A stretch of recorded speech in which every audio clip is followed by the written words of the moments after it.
बिस्मिल्लाहिर्रहमानिर्रहीम। अस्सलामुअलैकुम प्यारे इस्लाम के प्यारे प्यारे दोस्तों, हम आपको प्यारा इस्लाम में खुशामदीद कहते हैं। उम्मीद है कि आप सब ईमान और तक़वे की बेहतरीन हालत में होंगे। आज हम आपकी खिदमत में एक और नया और सबक आमोज किस्सा लेकर आए हैं।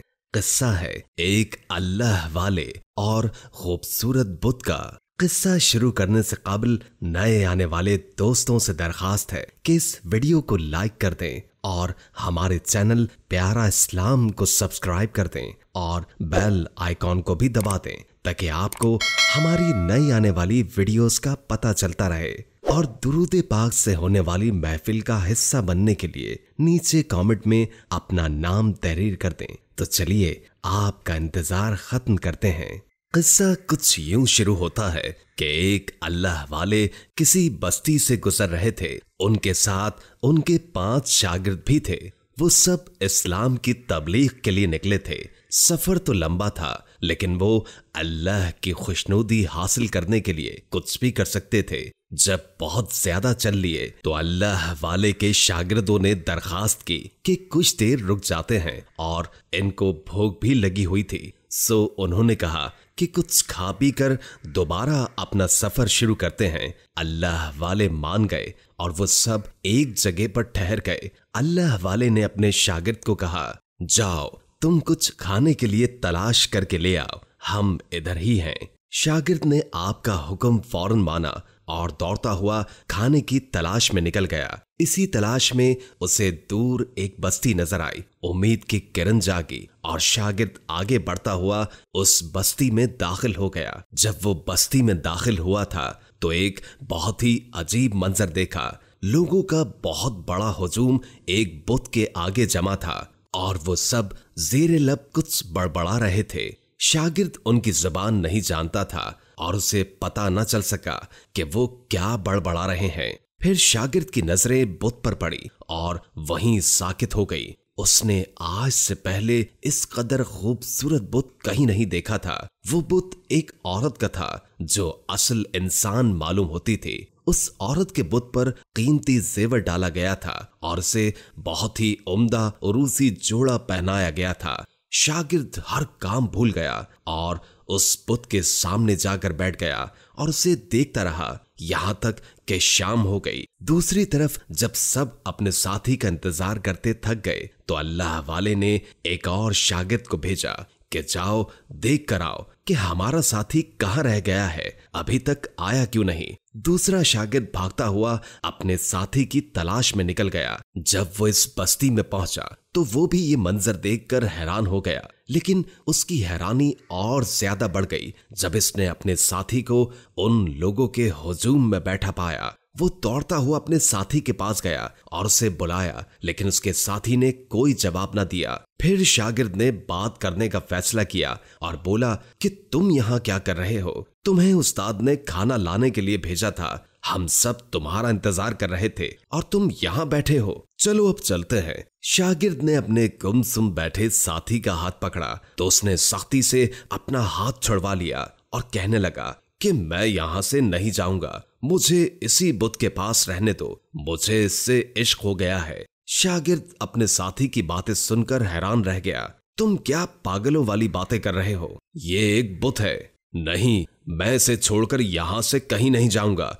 बल्कि इससे शादी करूंगा। साथी बजिद था। ये बात सुनकर शागिर्द का दिमाग ही घूम गया और कहा कि तुम एक बुत से कैसे शादी कर सकते हो? साथी ने कहा, मुझे नहीं पता, लेकिन मैं अब यहाँ से कहीं नहीं जाऊंगा, मुझे इश्क हो गया है। साथी भागता हुआ वापस आया और अल्लाह वाले को सारे मामले से आगाह किया। अल्लाह वाले उठे और उस शागिर्द को कहा कि मुझे उस बस्ती में लेकर जाओ। जब वो उस बस्ती में पहुंचे तो अल्लाह वाले ने अपने पहले शागिर्द को कहा कि खड़े हो जाओ। वो शागिर्द अपनी कमजोर ज़हनी हालत के बावजूद अदब से खड़ा हो गया। तुम्हें इस बुत से कैसे इश्क हो सकता है? अल्लाह वाले ने जरा सख्ती से पूछा। मुझे नहीं पता उस्ताद, लेकिन मुझे इससे बेपनाह इश्क हो गया है और मैं इससे दूर नहीं जाना चाहता। अल्लाह वाले को मालूम हो गया था कि यह मामला गंभीर है। इसी असना में एक पंडित उस जगह दाखिल हुआ और अल्लाह वाले से दुरुस्ती से दरियाफ्त करने लगा कि तुम लोग यहां क्या कर रहे हो? हम लोग कोई बदमज़गी नहीं चाहते, हम तो बस अपने शागिर्द को लेने आए हैं। इसे हमने खाना लेने के लिए भेजा था, लेकिन ये यहां का ही होकर रह गया है। इसे इस बुत से इश्क हो गया है। पंडित बहुत फखरी अंदाज में बोला, हाँ, यहां जो भी आता है इसी तरह हमारे खुदा का पाबंद हो जाता है। ये खुदा हमें खिलाता भी है और हमारी हिफाजत भी करता है। अल्लाह वाले को इस पंडित की बात बहुत नागवार गुजरी और फिर बहुत नर्म लहजे में समझाया कि इस कायनात का मालिक अल्लाह ताला है और वही हमें नवाजता है। इस दुनिया में जो कुछ हो रहा है उसी के हुक्म से हो रहा है। एक पत्ता भी उसकी मर्जी के बगैर नहीं हिलता। अगर तुम्हारी कोई हाजत पूरी होती है तो वो इस बुत की वजह से नहीं बल्कि अल्लाह ताला के हुक्म से होती है, और ये बुत तो तुम लोगों ने खुद बनाया है। भला ये कैसे तुम लोगों को नवाज सकता है? पंडित को अल्लाह वाले की बात पसंद न आई और बहस करने लग गया और उन्हें यहाँ से जाने का कहा। अल्लाह वाले ने वजू किया, नमाज हाजत अदा की और अल्लाह ताला से दुआ की कि अचानक वो औरत का बेजान बुत जिंदा हो गया। वो बुत जो अभी कुछ देर पहले साकिन खड़ा था, ना उसकी सांस थी ना उसमें हरकत थी, अब वो बिल्कुल जिंदा सबके सामने खड़ा था।